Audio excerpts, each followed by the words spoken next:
Hey guys, Simon back here again for the Modern Awakened Perspective, your map for the path to enlightenment. This is my second video of the day for this Friday, and this story is going to be about social media and how they're banning conservative voices, yet allowing violent thugs like Antifa to use their platform with no censorship whatsoever. Now, before I get into this story, I'll say as usual with my little speech here, give me a thumbs up if you like this sort of content, and subscribe to the channel if you haven't already. And then also, if you hit the little bell, you'll get notified when I put out new videos. All of those things help people find this channel and this sort of content down the road as they go to search for it. And I've also started putting my Twitter information down in the description, so you can follow me on there as well. I do retweet some pretty interesting stuff. Now, although I say this on YouTube and I am on Twitter, this story is going to be kind of counterintuitive to that. So let me go ahead and get into the story for you.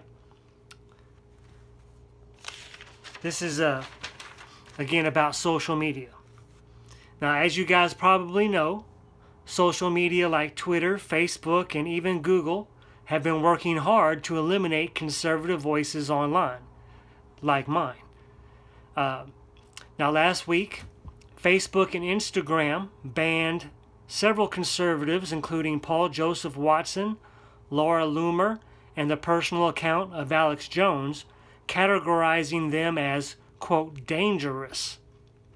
Yet, far-left accounts that threaten armed violence and regularly dox conservatives, which I mentioned doxing in my last video, but that's where you basically identify someone so they can be harassed.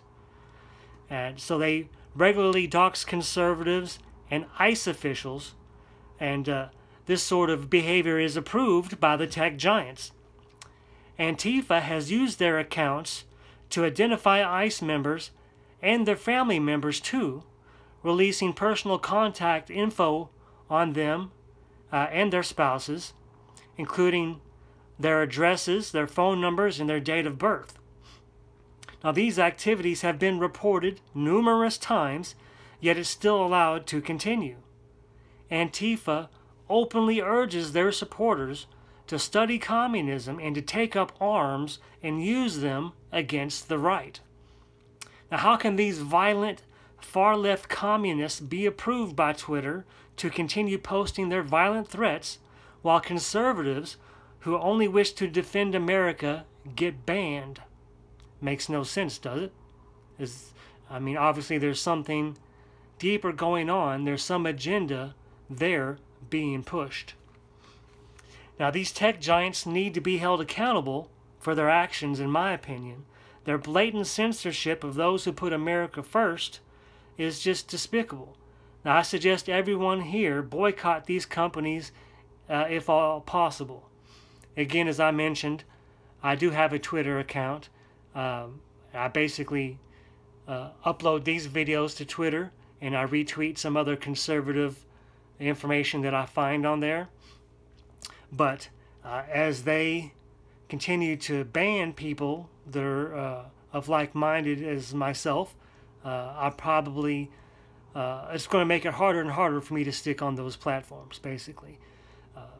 We just need an alternative to these platforms, or to have the government like Trump step in and prevent their sort of biased censorship.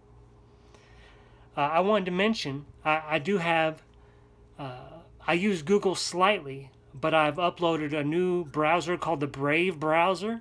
I'm not sure if you guys have heard of that, but this is pretty interesting. The browser eliminates ads that you might see, and you also get paid. You get paid in cryptocurrency for using this browser.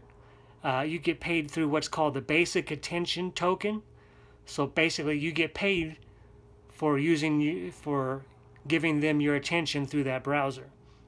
Now, also, this doesn't track your search history or sell your info the way some of these other platforms do.